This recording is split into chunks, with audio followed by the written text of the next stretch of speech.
In Fayetteville, North Carolina, local leaders are joining forces with others from across the state in an effort to preserve the historic legacy of the state. Well, there's a great coalition that's being developed here in North Carolina among historic property owners, preservationists, historians, and Secretary Kluttz from the Department of Cultural Resources.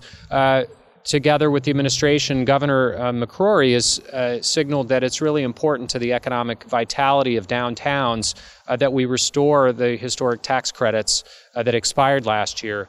So this coalition is working to try to make sure that folks understand how important these tax credits are to draw private investment into downtown renovation projects. Like most cities, Fayetteville had a thriving downtown area that attracted businesses and visitors alike. Over time, businesses moved on and left behind empty shells of buildings. In the 90s, businesses returned after several high-profile buildings were renovated. Recently, Secretary Kluttz visited Fayetteville to build support for bringing back the historic tax credit, which expired in 2014, and to take a tour of several properties that received the historic tax credit and helped to revitalize the downtown area.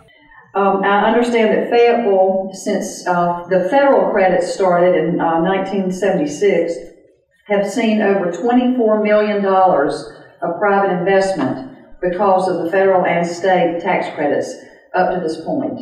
And that's a wonderful thing. I know it's wonderful for Fayetteville.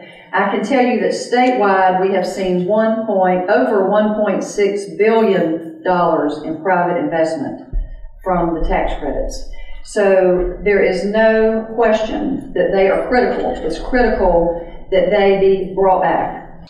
The first stop for the tour was the Arts Council, which is housed in a former U.S. post office and now owned by the city of Fayetteville.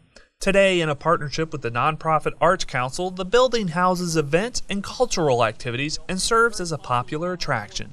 Although the property did not receive a historic tax credit because it's owned by the city, the historical nature of the facility and the events hosted there has played an active role in the renaissance of Hay Street.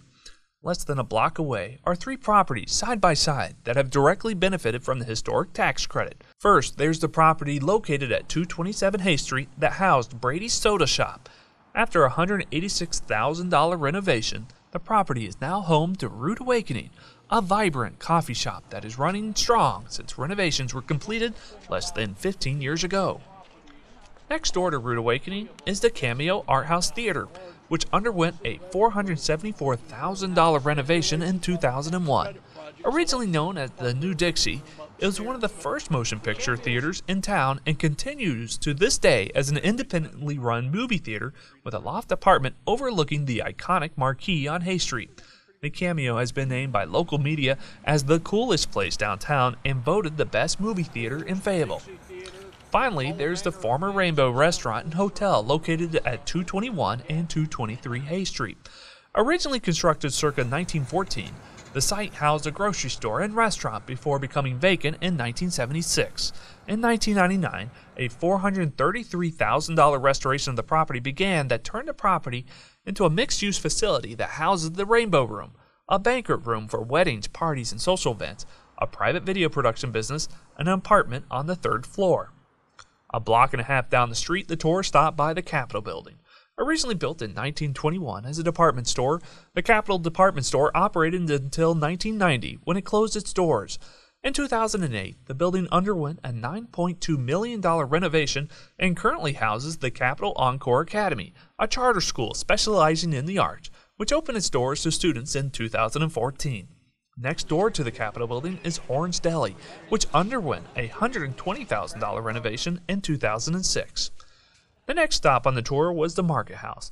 In the area surrounding this building, which served as the State House when North Carolina ratified the U.S. Constitution, there are several historic tax credit projects that have successfully helped to develop the Pershing Street area of downtown Fayetteville. Some of the properties include 108 Pershing Street that underwent a $647,000 renovation in 2006 and is home to a popular restaurant. Across the street is 107 Pershing Street, which underwent a $508,000 renovation in 2009. From here, the group headed to the last property in Fayetteville to receive the historic tax credit, 159 Maxwell Street. The property recently completed an $800,000 renovation and is now a mixed-use building with office space for the Fayetteville Regional Chamber and apartments for residents looking to live in the downtown area. The final stop of the tour was the Prince Charles Hotel across from City Hall. First opened in the 20s, the building has been a landmark in the heart of Fayetteville. As the downtown stagnated in the 70s and 80s, so did the hotel, which eventually closed its doors. In 1993, the hotel underwent a more than $7 million renovation. After reopening, the hotel planted the seed that helped to reinvent downtown Fayetteville and encourage renovation of neighboring historic properties and spur new development that contributes to a vibrant and active downtown center. North Carolinians really value that history. And I see it today. I've seen it in the people with us on this tour, the pride they have, and just telling the stories of the past and the history that happened here. We can't lose that. We just can't lose that. And that's what could happen. That's what I see could happen. From an investment standpoint, it's always cheaper to build new. Always cheaper to build new. It's always easier to build new. It's always more challenging to keep old. But new isn't always better. We're not in that part of the country where people are investing top dollar in new.